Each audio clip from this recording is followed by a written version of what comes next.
Thank you all for that really warm welcome. I appreciate it. I'll just put my water down one moment.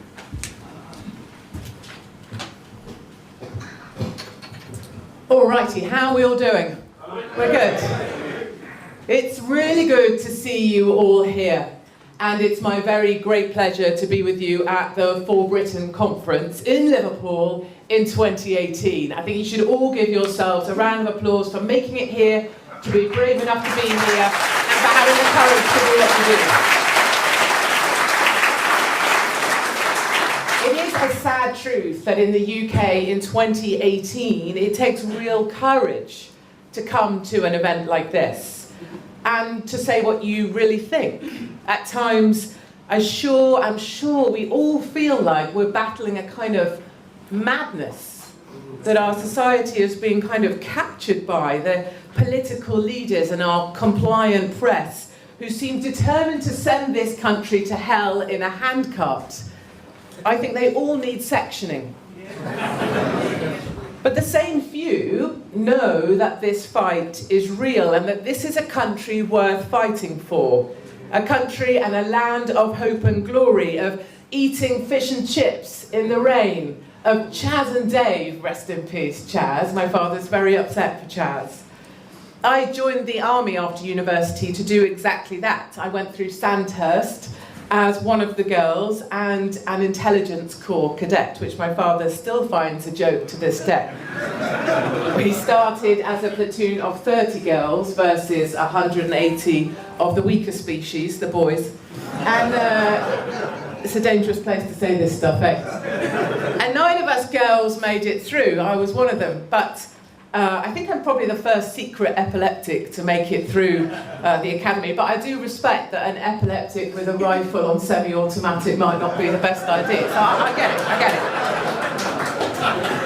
But courtesy of my epilepsy, a spell in big business in Manhattan, and then a brush with little Lord Sugar, who is only nipple height, by the way, which I find very distressing. He's only marginally taller than Tommy Robinson. So I now fight for my country in a different way here, with you guys, and vaguely in the media when they'll let me. And I know I'm joined by millions of good people like yourselves in the UK who are also fighting back because we believe in Britain.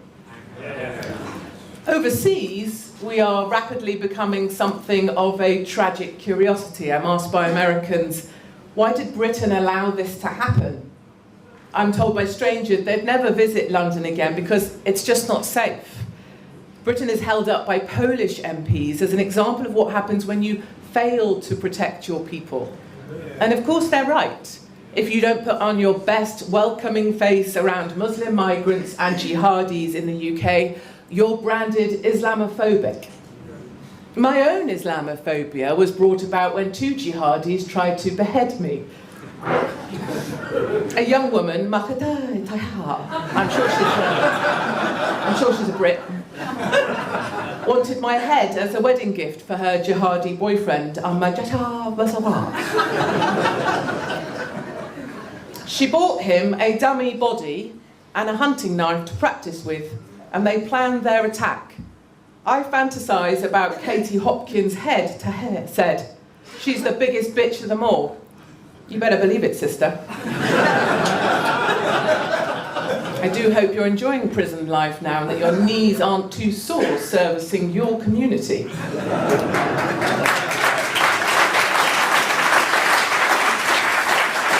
when we look out across this country we used to know, it's a depressing picture. Mainly thanks to unchecked immigration, our schools are full. Our NHS completely overwhelmed and our streets increasingly lawless. You're more likely to be raped now in London than in New York. You're more likely to be attacked with acid in East London than in Islamabad.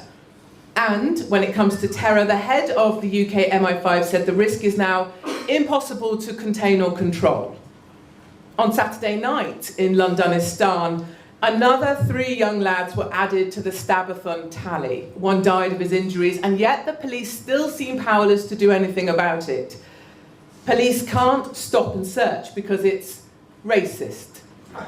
You can't round up gang leaders posturing for a fight because it infringes on their human rights. And when kids commit a crime on motorbike, the police can't give chase unless the little bastard is wearing a helmet. Health and safety first, people.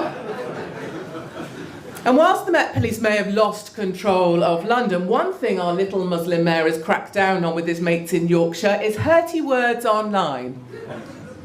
Last year, 9 people a day were arrested for things they thought and wrote online. The Met Police has 900 full-time specialist officers policing Twitter, mostly my Twitter, or previously Anne-Marie. Sat on their backsides in warm offices reading social media, never mind the fact that over 100 kids have been murdered so far since the start of 2018 this year. The exclusion of a law-abiding citizen, which I'm sure you all read about, Brittany Pettibone, a right-wing activist, and her lovely partner, Martin Sellner, whom I've met, on the grounds of future hate speech as yet unsaid. That was a new low, even for Britain. Detained for 2 days at the border of the UK and then deported because the speech they wanted to give at Speaker's Corner might upset local communities. Don't you love that, local communities? Like a BBC euphemism, Asians.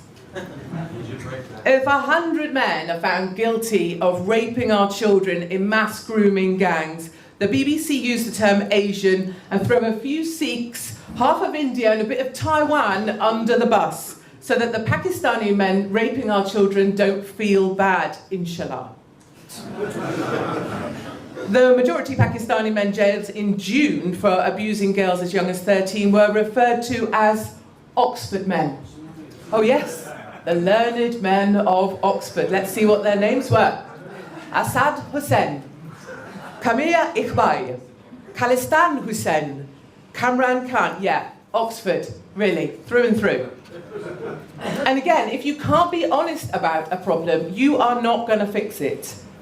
Lauren Southern was detained in Calais, as you'll recall, and deported because she once used her platform to question in provocation if Allah is gay. I'm blowed if I know either. But I guess it'd be a little bit unfortunate for him, given ISIS are prone to throwing homosexuals off of tall buildings. She was deported essentially for blasphemy laws which no longer exist. And if we now have de facto Sharia, what's next? If I commit adultery again in the UK,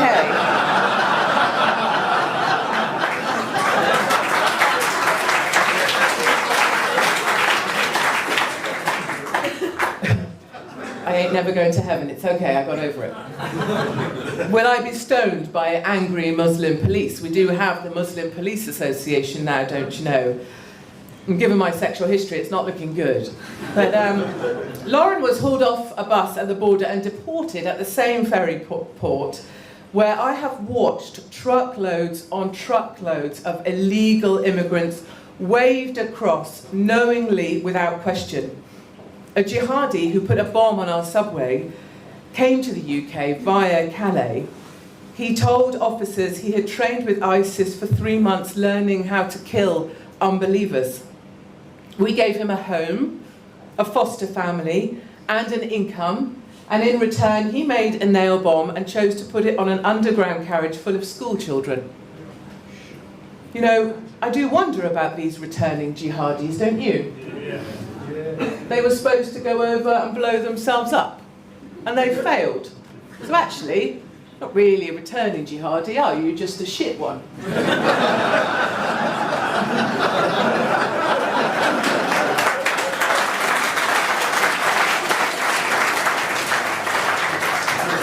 You're just not that good at your job, and if you're a failure, I mean, how do you even live with yourself except shit? You'd have to, because you can't blow yourself up. I spent 48 hours in the jungle at the migrant camp in Calais, and it's a place that is softly and quietly rebuilding as we speak. You know all those tents that were left behind at the Reading Festival by the do-gooders on the left? Guess where they were sent? Calais. And you will have all seen the pictures of the migrants there masquerading as children and asylum seekers fighting their way through the tear gas and the steel fencing to break into the trucks crossing over from France to Dover to sneak into the UK. During my time there, my photographer, a lovely guy, was lynched.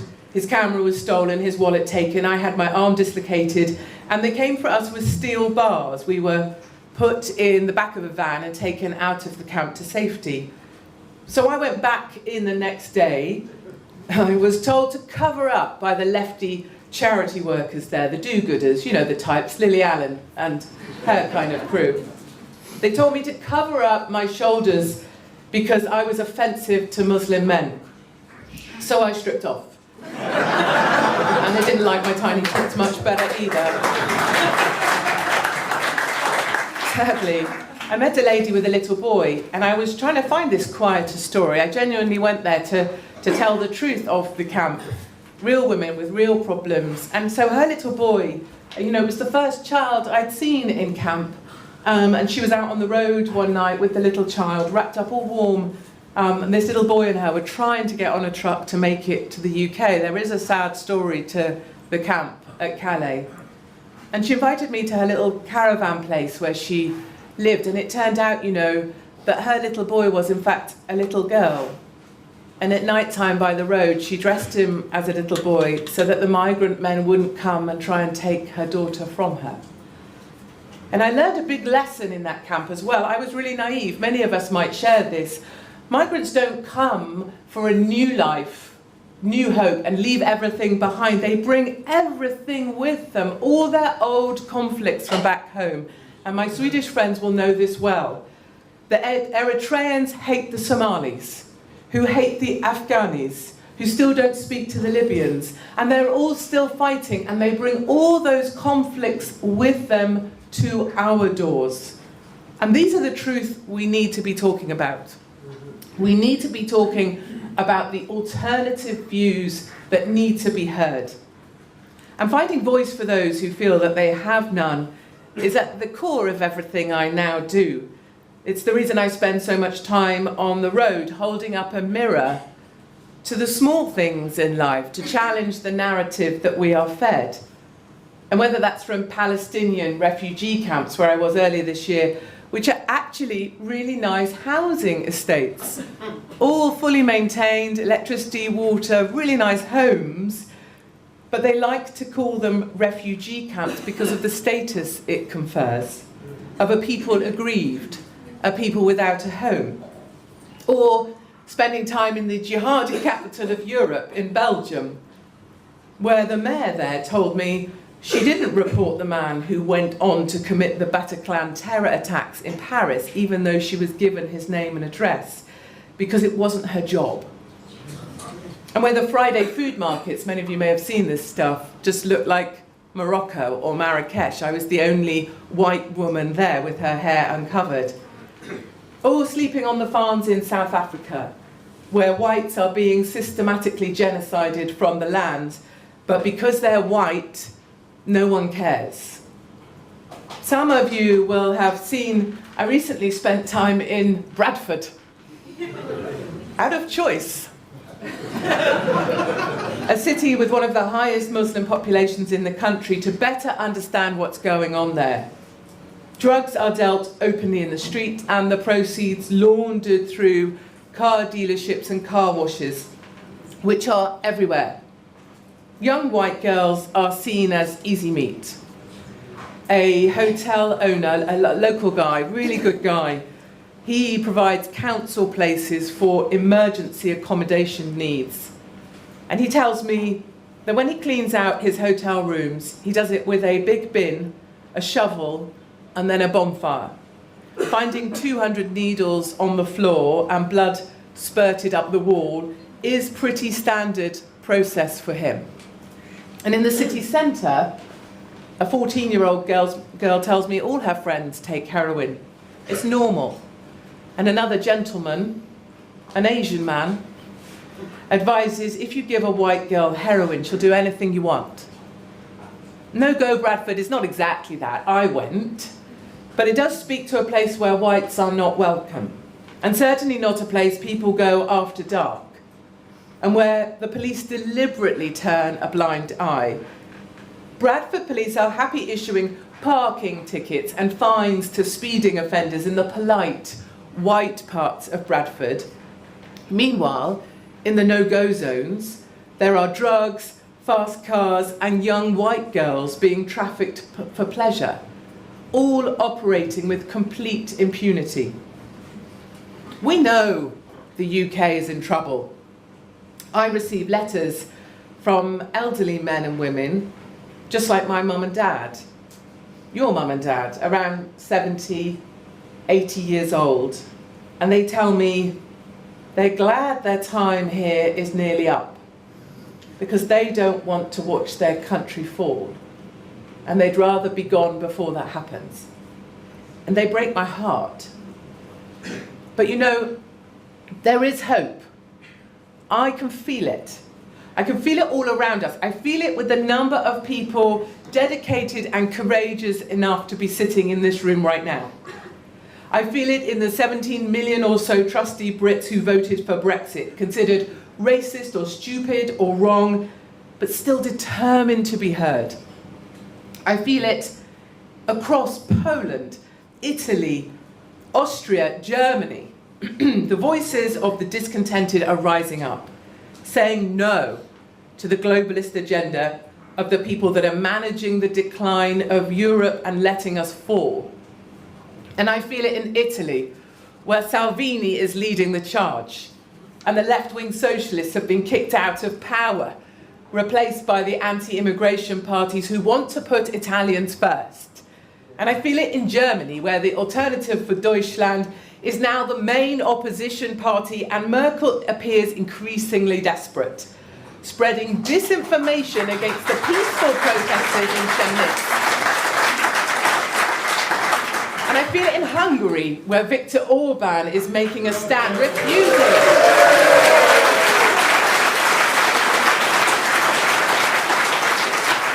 He is refusing Merkel's migrant quotas and boldly defending the Christian culture of Europe. And I feel it in Poland too, where I just returned, where it feels like the Britain we grew up in. Zero illegal immigration, zero terror attacks, and the safest place now in the whole of Europe for young women. It was amazing to see, amazing to be a part of that.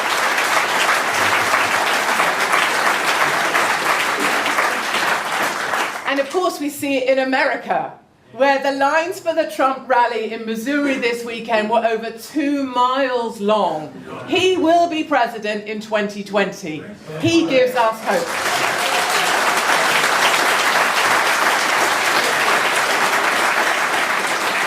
And filled with this hope, we will not let our country fall. We can all make a difference. Firstly, most importantly, we must resist the narrative. Just because someone said it and they're wearing a uniform and a badge does not make it true. When we're scared, a strong narrative can be reassuring, like when you're little and you're in trouble and you run and tell your teacher, and so too after terror. We look around for someone in a uniform to tell us what to do. These days in the UK, they say run, hide, tell. My granddad fought in the war. These were not orders that he would recognise. And in the quiet calm of our streets, when the threat is neutralised and another terrorist is taken down, the media machine goes into action. You all see it, and it's terrifying to observe. We stand united. We are not cowed. The terrorists will never win. Light up the Eiffel Tower. A mantra repeated over and over by the Muslim mayor, the Prime Minister, the Chief of Police. The mantra of multicultural acceptance, the same script, everything the same every time. The real truth is not this fabrication. We do not stand united. Our daughters were left crumpled on the sidewalk. Some lost limbs, others under a truck. Many fell just trying to leave a concert. We do not carry on as normal. Mothers and fathers bury their children. One boy wrote to me in person about his struggle. He's learning to use his legs again after they were blown apart just near here at the Manchester attack. He does not carry on as normal. Others may appear to, because what's the alternative? What, hiding inside. If this is terror failing, I'd hate to see terror win. So we reject the narrative. Secondly, we commit to arm ourselves with our truths.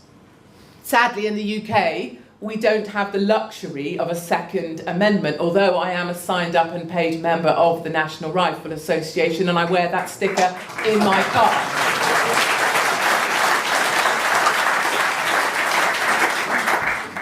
Other women have babies on board in their cars. I like to think I'm a bit more loaded than that. We don't have the luxury of the Second Amendment, and our police on our streets are armed with the equivalent of a bottle of Cillit Bang and an antibacterial wipe. But we can arm ourselves with information. Information that we can find closest to the source from alternative news outlets. Not information fed through Google or the Fruit Loops at Facebook. We must look for our own truths and help others to find them too.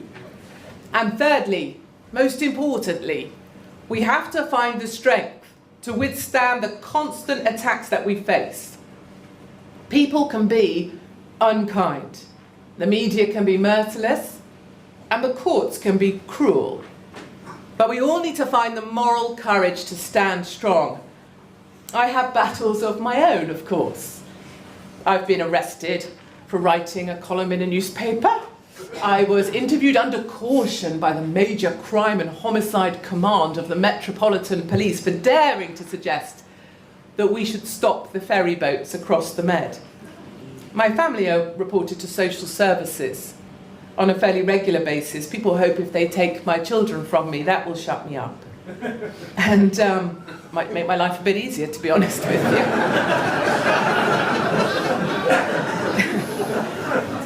Get ready for the headlines on that one. And vexatious litigation, of course, was never far from my door, but I'm not complaining. There's no self-pity. I put myself out there, and I have to suck it up. If I don't like it, I can go home, sit on my sofa, shut up and become a vegan, and that's not going to happen, sorry.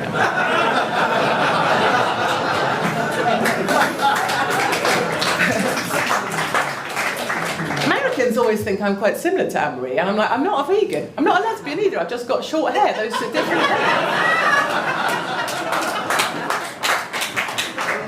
But resistance is key. When we come under attack, we need to make like an arrowhead and feel the criticism falling off from our sides. You know, I get a lot of emails from 16 and 17-year-olds who are trapped. They have no voice in school anymore. They're not allowed to be a Brexit supporter or a Trump supporter. They feel like they're claustrophobic. They can't speak out. And I say to them, make like you're diving into a swimming pool. Feel the water coming off your sides. And we all need to imagine that's the criticism falling away from us. And what we have to do is keep moving forward. Don't talk about them. Talk about the things that matter to us. We can keep moving forwards. The Liberals who reject Brexit or try to discredit Trump, they gave birth to our determination to succeed. We are Frankenstein. They are Frankenstein. And we are their monster. We can do this. We reject the narrative. We arm ourselves with the truth. And we find the moral courage to keep moving forward. This is our time. We will not let our country fall. We will get furious and we will fight back for Britain. Thank you very much.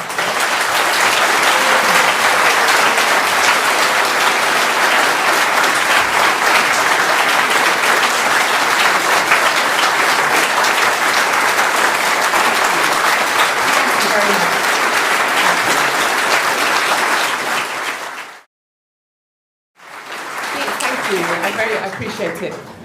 I'm much more accustomed to dealing with hate. I'm rather better at it. I'm allowed 2 questions, so if anybody wants to throw their hands up, we'll try and get a mic to you. There's a gentleman at the back. So what happened to my school tour? So in response to so many young people getting in touch, 14, 15, 16-year-olds, it may surprise you, but the majority of my supporters are actually very young people. When I used to have my radio show, the majority of the listeners were under the age of 24, which I thought was fascinating, actually. I think that would also and should give you substantial hope for a silenced majority that are ready to support when they are able. Anyway, because of the amount of emails, I decided, right, I know, I'll go on a school tour. I won't wait to be invited through the formal channels. I'll ask these kids who are getting in touch with me, if you can make it happen, if you can get permission in by your school, if your school head will sign it off and you can get any kind of venue, a classroom, I'll come. No charge, no problem. Here's an agenda of what I'll say so that your teachers can approve it and feel comfortable. So I had a whole tour around the UK set up. All of these school kids made it happen. I was going to go on the road, and all I was going to do is offer them an opportunity to see the story may not always be exactly as it's told, and that there are a number of people out there with different views, and how to have the courage to express those views when you're being bullied at school. But within, I think, a week, that whole school tour was pulled. The Scottish Education Minister came out and threatened the schools that were participating. The Welsh Education Minister banned me from any of the Welsh schools, and there were talks in councils of pulling funding if anybody allowed me onto their property. And the upsetting thing about that, of course, is that there were young people who made that happen, which I thought was a glorious thing.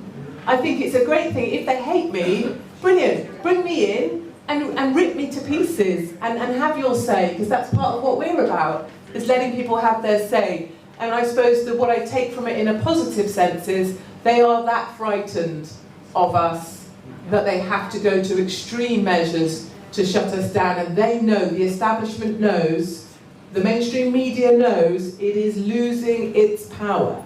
And that's what we can take from it in a positive sense. But I still do any school tours, talks that I can. I'm speaking in Westminster School in a few months' time, but what tends to happen is it's the privileged schools that allow me to go there, whereas getting in at the grassroots state schools, they're the ones that resist, and that's hard, because there's a lot of kids in there that are looking for someone and something to believe in and help support them. Thank you very much. Am I allowed another one or not? Yeah. I say about getting our message out to a wider audience, because we're pulled from mainstream, increasingly we're targeted even as alternative media. And for me, that's about being really nimble and really agile. So I can't sit in a room now and just criticise Islam endlessly, because of course I'll be silenced. But what you can do is bring your iPhone and show things. You know, you can walk around that marketplace and just show it without comment.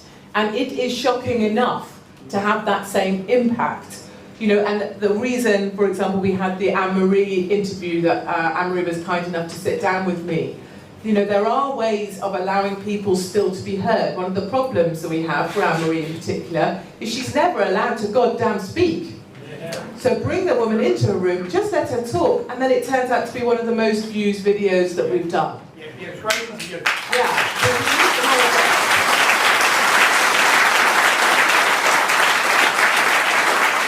And that's really where I come from with all of this, with all of you guys. I'm on your bench, I'm on your team, and anytime I can help to create a more open platform where views can be discussed, whether you're loved or hated, that's totally what I'm committed to doing. So I'm going to get told off, I better leave the stage, but thank you very much indeed for listening.